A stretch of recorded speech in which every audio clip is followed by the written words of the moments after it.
Assalamualaikum warahmatullahi wabarakatuh. Salam sehat, salam sejahtera buat kita semua. Kita akan Waalaikumsalam. melanjutkan perkuliahan kita hukum pidana, di mana pada pagi hari ini kita akan membahas terkait soal tindak pidana ya. Pada pokok pembahasan hari ini kita akan membahas tentang tindak pidana. Kita dibatasi waktu sehingga mungkin materi ini kita persingkat ya. Mudah-mudahan bisa teman-teman mengerti dan paham. Bicara soal tindak pidana dalam hukum pidana, ya, maka kita harus memahami dulu terkait soal istilah dalam tindak pidana itu sendiri, bahwa tindak pidana itu, ya, di dalam bahasa Belanda disebut dengan strafbaarheid, ya, dalam bahasa Belanda disebut dengan strafbaarheid.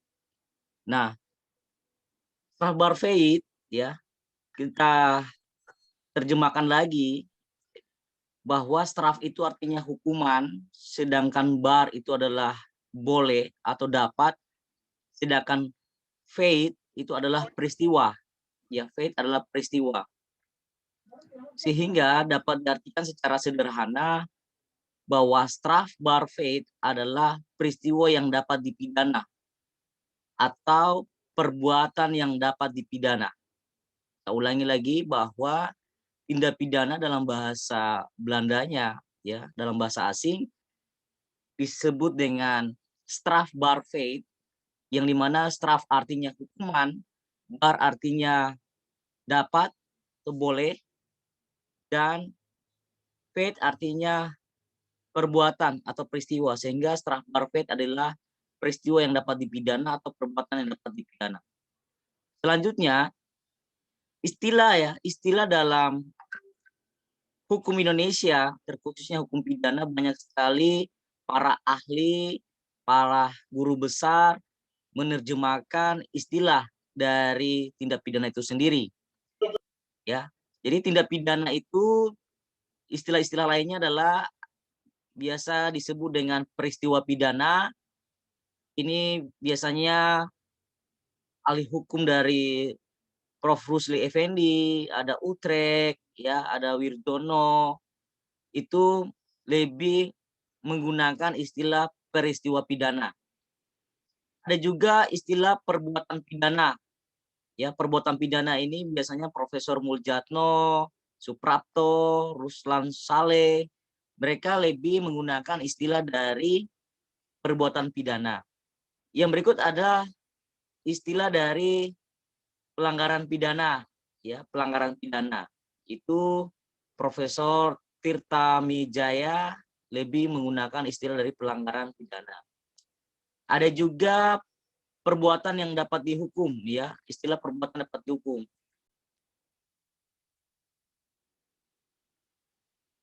Maaf ada trouble. Jadi terkait soal pelanggaran ya, pelanggaran tadi pidana ini dari Tirta Mijaya tadi. Dan yang terakhir ada istilah delik, ya, ada istilah delik. Tolong dicatat baik-baik. Ini ada istilah delik. Istilah delik ini ya Profesor Zainal Abidin Farid, Profesor Andi Hamzah, Umar Seno Aji, ya mereka lebih menggunakan istilah delik. Pada intinya atau yang dapat disampaikan adalah bahwa istilah-istilah ini hanya tergantung penyebutannya saja, tapi sebenarnya maknanya semua sama, ya. Anda mau menyebutkan tindak pidana itu peristiwa pidana boleh, sah-sah saja, tidak ada yang bermasalah. Menyebutkan tindak pidana itu adalah perbuatan pidana boleh, tindak pidana adalah perbuatan yang dapat dihukum boleh, atau menyebutkan pelanggaran pidana boleh, menyebutkan istilah delik boleh, atau tindak pidana itu sendiri. Ya, kalau tindak pidana ini Profesor Satocit, Kartanegara, ada dari Ibu Sianturi, ya, lebih menggunakan istilah dari tindak pidana itu sendiri. Akan tetapi ya, akan tetapi dalam istilah rumusan dalam undang-undang, istilah dalam rumusan undang-undang lebih menggunakan penekanan kata tindak pidana atau istilah tindak pidana. Contoh seperti Undang-Undang Nomor 31 Tahun 99 telah dirubah menjadi Undang-Undang 20 Tahun 2001 tentang tindak pidana korupsi. Jadi lebih menyebutkan kata tindak pidana. Ya, lazimnya menggunakan tindak pidana. Tapi kalau Anda menyebutkan peristiwa pidana tadi seperti delik dan lain sebagainya tidak masalah karena artinya akan sama juga. Ini hanya lebih familiar menggunakan kata apa saja ya. Akan tapi karena perumusan undang-undang lebih menekan kata istilah tindak pidana, maka mata kuliah ini pun juga namanya bukan delik hukum, tapi tindak pidana. Bukan peristiwa pidana, tapi tindak pidana. Seperti itu. Kita lanjut. Nah, sekarang kita mau merumuskan istilah dari tindak pidana itu sendiri. Sebelum kita merumuskan suatu tindak pidana, perlu dipahami dulu bahwa dalam pemahaman tentang tindak pidana, ini ada dua aliran, tolong dicatat baik-baik, ada dua aliran. Ada aliran dualisme dan ada aliran monisme. Jadi ada dua aliran, yaitu aliran dualisme dan aliran monisme. Untuk aliran monisme, bahwa aliran monisme melihat keseluruhan baik itu perbuatan dan juga pertanggungjawaban. Jadi menurut aliran monisme dia melihat dari dua aspek yang bersamaan, baik itu perbuatan dan pertanggungjawaban. Sedangkan dualisme mempertegas pemisahan, jadi dia memisahkan antara aspek perbuatan dan aspek pertanggungjawaban pidana. Saya ulangi lagi, untuk aliran monisme dia menggabungkan dua unsur, yaitu perbuatan dan pertanggungjawaban. Sedangkan kalau yang dualisme, dia memisahkan pertanggungjawaban dan perbuatan. Contoh ya, contoh. Menurut Voss, bahwa starbar fate adalah suatu kelakuan yang diancam pidana oleh peraturan perundang-undangan. Jadi lihat, tolong dengar rumusannya, bahwa starbar fate adalah suatu kelakuan manusia yang diancam pidana oleh peraturan perundang-undangan. Dari rumusan starbar fate yang dirumuskan oleh Voss tadi, ini berarti menunjukkan bahwa Voss ini alirannya aliran apa? Aliran dualisme atau monisme? Kira-kira Anda bisa jawab, monisme atau dualisme? Dari rumusan istilah dari starbar fate tadi. Dia menggabungkan perbuatan dan pertanggungjawaban atau dia memisahkan?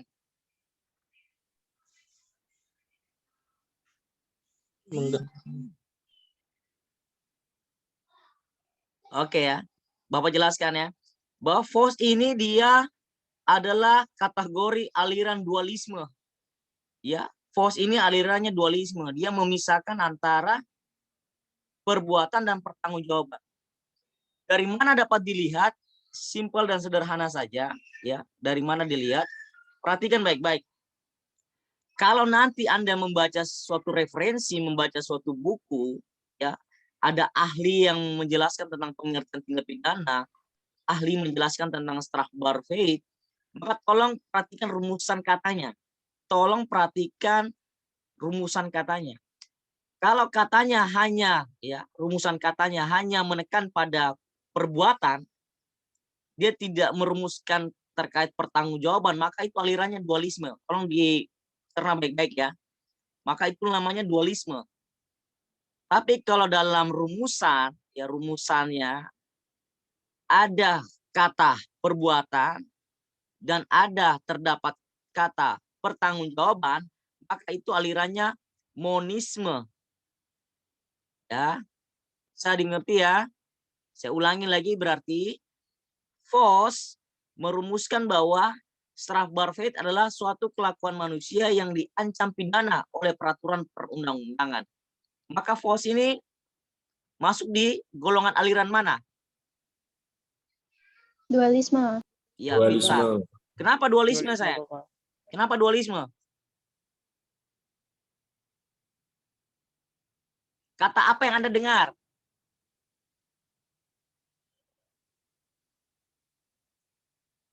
Vos, ya, merumuskan bahwa suatu tindak pidana atau kelakuan manusia yang diancam pidana oleh peraturan perundang-undangan. Kamu diam Syakur, nanti Bapak marah. Oke, lanjut. Kan yang baca. Oke, tadi vos arti Bapak vos bagaimana tadi? Berarti bulan dia ini masuk aliran masa minta Dualisme, Pak. Dualisme, Pak. Oke, tolong di silent. Kita berikut ya. Tolong dengar baik-baik dan tebak lagi. Menurut Simons bahwa strafbarfeit adalah kelakuan yang diancam dengan pidana yang bersifat melawan hukum yang berhubungan dengan kesalahan dan dilakukan oleh orang yang mampu bertanggung jawab. Menurut Simons, strafbarfeit adalah kelakuan yang diancam dengan pidana yang bersifat melawan hukum yang berhubungan dengan kesalahan dan dilakukan oleh orang yang mampu bertanggung jawab. Berarti Simons ini masuk golongan aliran mana? Monisme, Pak. Monisme, Pak. Monisme, Pak. Pintar. Oke. Monisme, Next Pak. lagi. Iya, pintar. Kita next lagi. Nah, sekarang ya, berarti tadi Anda sudah bisa membedakan pengertian dari setiap aliran tadi ya. Pengertian dari setiap aliran tadi. Nah, yang berikut adalah kita menyimpulkan secara sederhana bahwa sebenarnya tindak pidana itu apa. Dicatat ya, atau disimak baik-baik. Bahwa sebenarnya tindak pidana itu adalah suatu perbuatan ya yang melawan hukum, baik dilakukan dengan sengaja atau tidak dengan sengaja, yang mengakibatkan pembuatnya dapat dipidana. Ya, kita simpulkan ini bahwa tindak pidana adalah terkait adanya suatu perbuatan yang dimana perbuatan itu melawan hukum dan perbuatan itu dilakukan baik disengaja atau tidak disengaja atau biasa kita sebut dengan kelalaian yang mengakibatkan pembuatnya dapat dipidana. Itulah arti sederhana dari tindak pidana. Jadi hukum pidana berbeda, tindak pidana berbeda. Hukum pidana hanya mengatur terkait perbuatan yang dilarang, sedangkan kalau tindak pidana mengatur terkait soal perbuatan yang dilakukan dengan sengaja atau tidak dengan sengaja, yang mana mereka harus dapat dihukum sesuai tanggung jawabnya masing-masing. Nah, itu pengertian dari tindak pidana. Nah, sekarang kita masuk ke jenis-jenis tindak pidana. Kita cepat-cepat saja karena waktu. Kita masuk ke jenis-jenis tindak pidana. Untuk jenis-jenis tindak pidana, ya, jenis-jenis tindak pidana,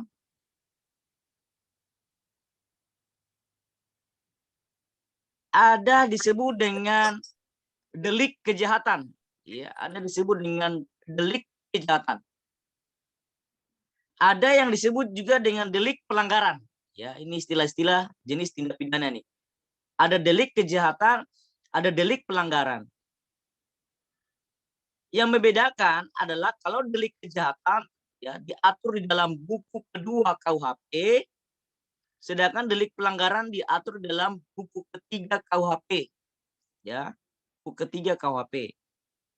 Di mana delik kejahatan itu ancamannya lebih berat ketimbang delik pelanggaran. Ya, ini perhatikan baik-baik. Yang berikut ada jenis disebut dengan delik formil. Delik formil. Ada yang disebut juga delik material. Ya, delik material. Tolong perhatikan baik-baik ini ya, dua delik ini, karena dua delik ini biasanya secara praktek ya di lapangan dalam proses pembuktian atau proses-proses apa saja yang terkait soal suatu tindak pidana, biasanya delik ini dirumuskan atau dijelaskan. Jadi tolong dipahami baik-baik ya. Delik formil, perhatikan baik-baik ini. Delik formil adalah delik yang menekankan pada rumusan perbuatan. Jadi delik formil hanya melihat aspek perbuatan tanpa melihat akibatnya. Itulah delik formil. Jadi delik formil hanya melihat melihat perbuatan tanpa melihat akibat. Itu delik formil. Contoh, dalam pasal 362 KUHP terkait tentang tindak pidana pencurian atau delik pencurian, itu rumusannya adalah barang siapa mengambil kepunyaan orang lain, ya, berarti ini namanya mencuri. Yang dilihat bukan akibat dari apa yang dia lakukan pencurian itu, maksudnya akibat kerugiannya. Dia tidak melihat itu. Yang dia lihat adalah perbuatan mengambil yang bukan miliknya. Yang dilihat hanya perbuatan pencurinya, tidak melihat dari akibat dari yang dia lakukan. Sampai sini bisa mengerti ya? Jadi yang ditekankan hanya perbuatan tapi tidak melihat dari akibat dari perbuatan. Misalkan dalam pasal 362 atau tindak pidana pencurian tadi. Hanya melihat perbuatan tapi tidak melihat dari akibat dari perbuatan tersebut. Oke. Yang berikut adalah delik material. Delik material melihat, ya, melihat akibat, sebaliknya ya, melihat akibat tanpa melihat perbuatannya. Jadi melihat akibat tanpa melihat perbuatannya. Contoh, dalam pasal 338 KUHP terkait tindak pidana pembunuhan atau delik pembunuhan, ya, di situ sangat jelas ya rumusannya, barang siapa yang sengaja menghilangkan nyawa orang lain. Yang dilihat adalah akibat dari perbuatan itu adalah ada nyawa yang hilang, ada orang yang meninggal. Jadi dia tidak mau melihat perbuatannya, entah itu dia diracuni, entah itu dia ditusuk pakai benda tajam, entah itu dia disantet dan lain sebagainya. Yang jelas ada akibat dari perbuatan tersebut, yaitu ada nyawa yang hilang. Bisa mengerti ya? Itu 338 KUHP. Itu misalkan. Nah, apa ya akibat dari rumusan delik ini? Dia berdampak pada pembuktian, deh. Dia berdampak pada pembuktian di persidangan. Contoh, dalam pasal 362 KUHP tadi tentang apa tadi? Tentang pencurian. Tentang pencurian. Nah, kalau Anda adalah jaksa sebagai penuntut umum, maka yang Anda buktikan apanya saya? Kerugiannya atau perbuatannya yang Anda buktikan dalam persidangan? Kira-kira apa? Perbuatannya, Pak. Perbuatannya. Anda membuktikan kepada hakim bahwa dia telah mengambil. Ya, ada perbuatan mengambil yang ternyata barang itu bukan miliknya. Bisa ya? Bisa dibedakan ya?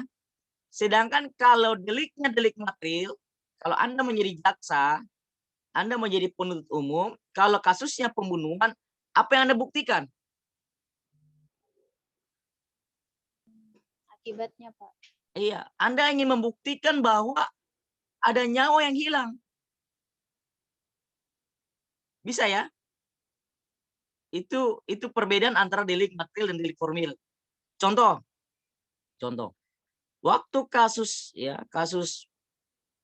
Ahok, ya, kasus Ahok ketika dia di Pulau Seribu, ketika dia melakukan pidato pada saat kunjungannya di Pulau Seribu, bahwa di dalam pidatonya dia ada unsur ya atau rumusan kata yang dianggap telah melakukan penodaan terhadap agama. Pernah dengar beritanya ya? Pernah dengar? Nah, waktu sidang terjadi perdebatan antara rumusan delik. Ya, rumusan delik.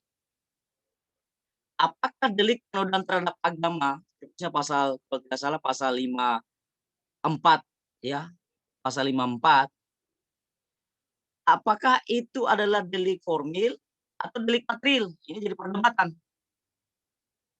Ya. Tindak pidana penodaan terhadap agama ya, delik penodaan terhadap agama, apakah itu masuk rumusan delik formil atau delik material. Kenapa ini diperdebatkan? Karena nanti pembuktiannya juga akan berbeda. Kalau rumusan ini dianggap adalah deliknya formil, maka cukup saja jaksa membuktikan bahwa di dalam pidato itu ada teks yang rumusannya adalah melakukan penodaan terhadap agama. Cukup, ya, cukup hanya perbuatannya.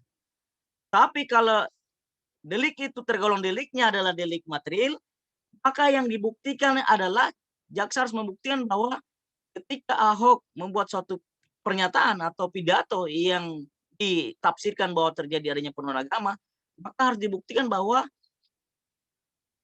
masyarakat atau warga yang ada di Pulau Seribu itu ketika mendengar, ya, pidato dari saudara Ahok, maka mereka akan berpindah agama.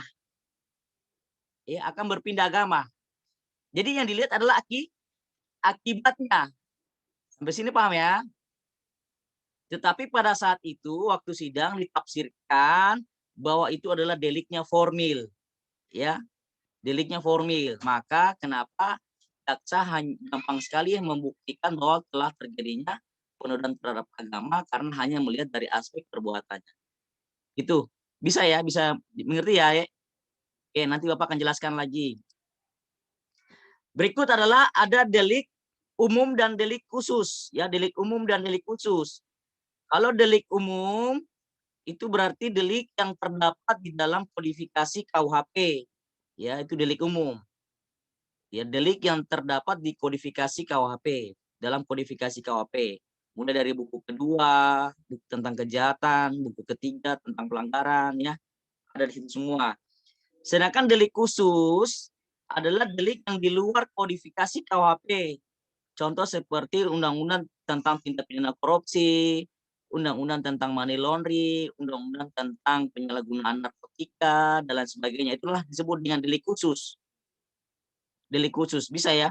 Kalau delik umum atau delik biasa itu berarti dia di dalam KUHP. Ya. Yang berikut ada istilah delik aduan, ya. Ada istilah delik aduan. Delik aduan ini berarti adalah delik, ya, delik yang hanya bisa diadukan bagi korban. Jadi delik yang bisa diadukan bagi korban. Jadi kalau rumusan pasalnya itu adalah terkait soal bagaimana kepentingan korban lebih besar, maka itulah kategorinya delik aduan. Contoh pasal 310 KUHP tentang pencemaran nama baik. Ya, tentang pencemaran nama baik.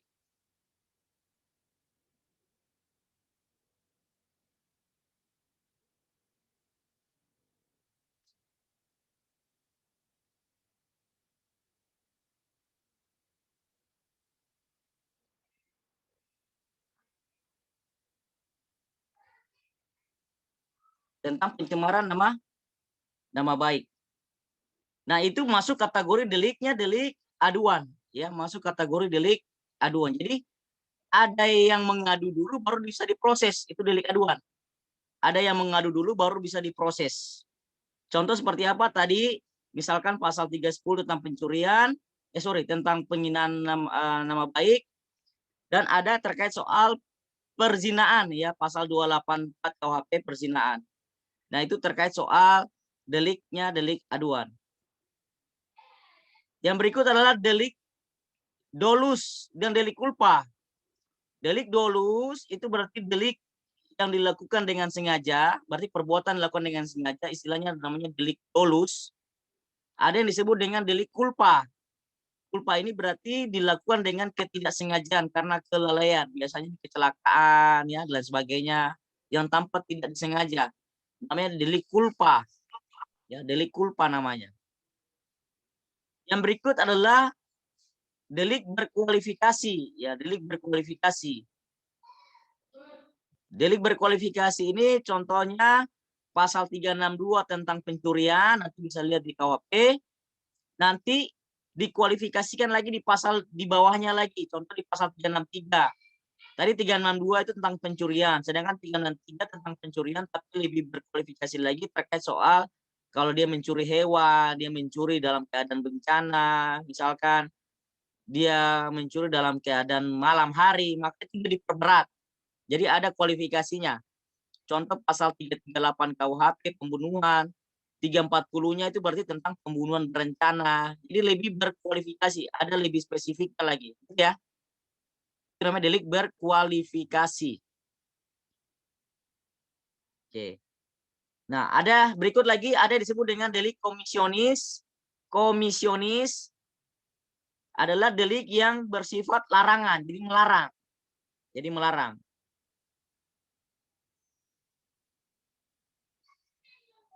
Ya, berarti melarang.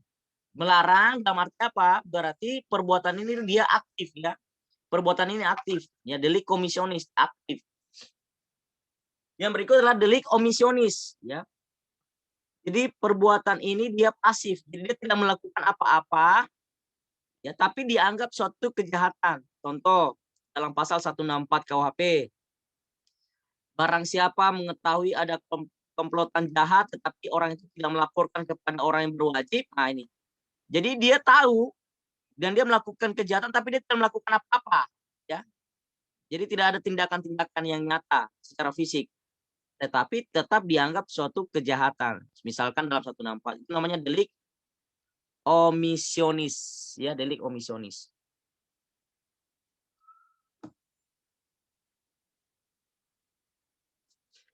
Oke.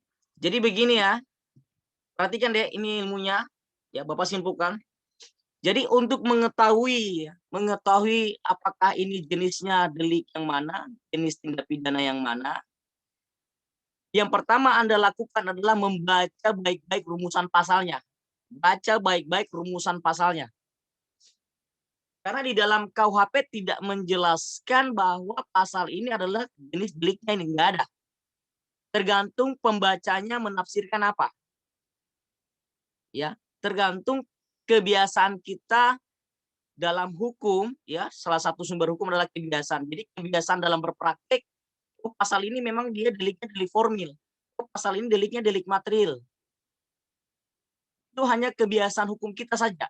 Tidak ada secara tersurat ya maupun tersirat yang mencantumkan bahwa pasal ini deliknya delik ini. Contoh seperti pasal 362 tadi, pencurian. Kalau Anda baca pasal 362 tidak ada bilang bahwa inilah deliknya delik formil. Tidak ada. Bahwa inilah deliknya delik aduan. Tidak ada ya. Ini deliknya delik biasa. Tidak ada. Tergantung kita memaknainya. Bisa ya? Bisa mudah dimengerti ya? Contoh seperti pasal 284 KUHP tentang perzinahan. Kalau orang berzina ini, kira-kira ini deliknya delik aduan atau bukan?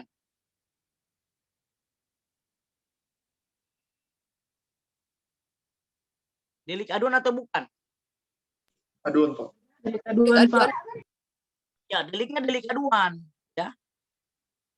Kenapa? Karena membaca pasal 284 terkait soal bagaimana kedua orang ini mempunyai ikatan perkawinan yang dimana sepihak ini dia melakukan perselingkuhan yang bisa dibuktikan bahwa telah terjadi perzinahan. Berarti apa? Dia menunggu dulu korban melapor. Bisa ya? Menunggu dulu korban melapor. Nah, itulah dimaknai dengan deliknya delik aduan. Kalau rumusannya Anda melihat bahwa dia menekankan pada akibat, maka deliknya adalah delik material. Kalau rumusannya lebih menekankan pada aspek perbuatan, maka dia delik formil. Perhatikan baik-baik, itu adalah delik formil. Bisa? Kalau contoh seperti pasal 351 KUHP penganiayaan. Barang siapa dengan sengaja menganiaya orang, ya, yang mengakibatkan dia luka-luka atau mengakibatkan dia luka parah, ya, atau mengakibatkan dia meninggal dunia, kira-kira deliknya ini material atau formil? Material, Pak. Material, pintar. Kenapa material? Material, Pak. Menjelaskan mengenai akibat. Karena akibatnya seperti itu. Bisa? Jadi mohon maaf ya, waktu kita sudah terbatas kali ini. Sebenarnya saya berharap kita bisa luring ya, tapi mau di apa, kondisi di Merauke seperti ini, jadi kita saling menjaga diri saja ya, mudah-mudahan kalian sehat supaya bisa kita bertemu lagi di kampus ya, bertatap muka lagi, saling sharing, saling diskusi terkait pengembangan dari mata kuliah hukum pidana.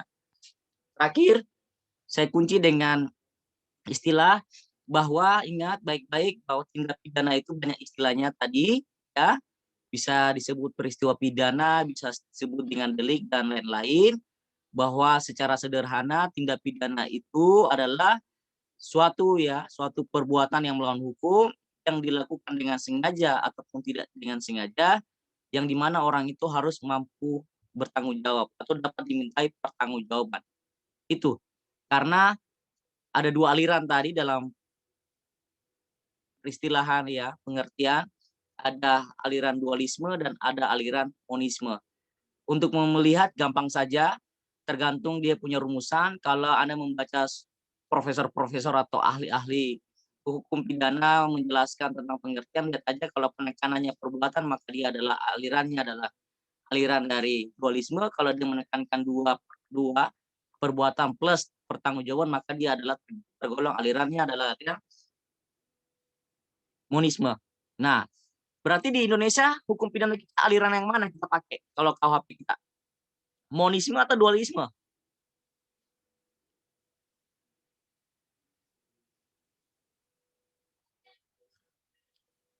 Ya, kita pakai yang monisme ya. Kita pakai yang monisme. Jadi sistem hukum pidana Indonesia menggunakan aliran yang monisme, menggabungkan antara perbuatan dan pertanggungjawaban pidana ya.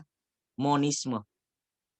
Oke, cukup sekian pertemuan kita. Sampai jumpa lagi ya di lain waktu.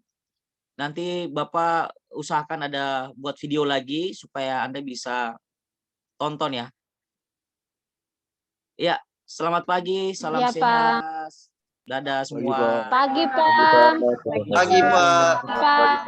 Terima kasih. Dadah. Terima kasih, Pak. Maaf ya, videonya bermasalah kameranya. Iya, Pak. Baik, Pak. Iya, Pak. Pagi, Ado. Thomas, pagi. Pagi, Glorio. Thomas. Selamat pagi. Sakura.